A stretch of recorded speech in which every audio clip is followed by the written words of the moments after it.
Alright, now we're going to go back to the rabbit and make a little crayfish. You can use the same rabbit strip that we cut earlier. Just cut it in half. These are going to be your two crayfish claws. And with the chenille, you're going to do a little bit longer piece of chenille. This is probably what, 4.5 inches or so. And all you're doing with that is you're building up the body, and that chenille is going to wrap around the shank a good ways out. And we start threading that on there. Get that chenille going,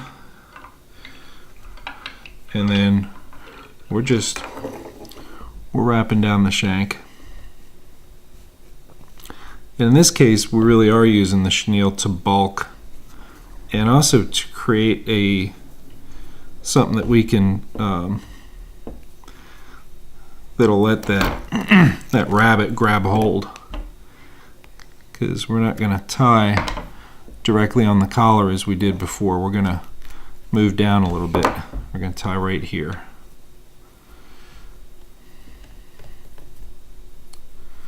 Now the other part of this that we're adding is a little bit of round rubber, not a lot, and they're going to be our antenna, our crayfish antenna. I like to angle the crayfish claws out as much as I can. That gives that defensive posture of the crayfish. You know, if you ever messed around with, flipping the rock and seeing it crayfish, these claws really spread out like that. This is the same kind of posture I like to do with my strap jigs. This round rubber, I just have, 2 strips of it there. Kind of fold that back on itself. It's very buoyant. Once I get that on there, I'll pop it.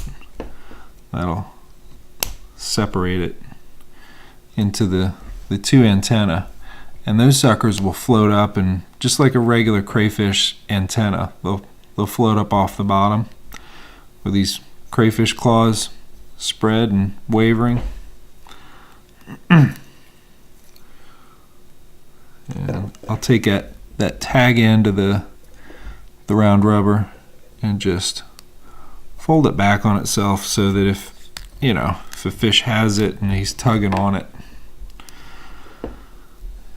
he's not going to pull it out.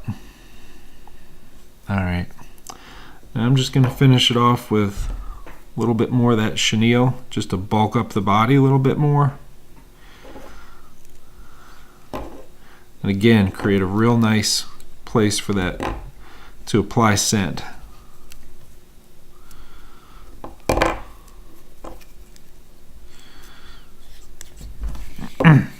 Couple half hitches, some head cement, and we got a nice little 2-inch crayfish, which if you've ever looked at what a smallmouth barfs up into, whether it's in a live well or in your lap, in the kayak or wherever you are, you will see a whole lot of crayfish that size. It's not just a winter thing. This is a year-round, very effective crayfish pattern using the rabbit zonker strips, round rubber, and chenille, and that one, which is the 1/8 ounce worm nose jig. Now the nice thing about making hair jigs with your own do-it mold, and the hair, the chenille, all that stuff is per piece they're really inexpensive. Most of what goes into it is your time, and that makes them expendable. But that's not for everyone. That's why we make them at Confidence Baits. This right here is Allen's hair jig, and there's 3 of them in a pack, and it's $6.50. So if you're not into doing all the tackle craft, and you still like this particular design, which has been our, over the years, my top producer of big river smallmouth, especially winter fishing. You can get a pack, or you can pick up a pack just to look at them and learn, by looking at it and figuring it out beyond watching this video. Get a couple of them in your hand and look at it and study it and figure out how to tie your own. It's nice to have a model to tie from. So, Alan's hair jig. Hair jigs and winter river smallmouth, a great combination.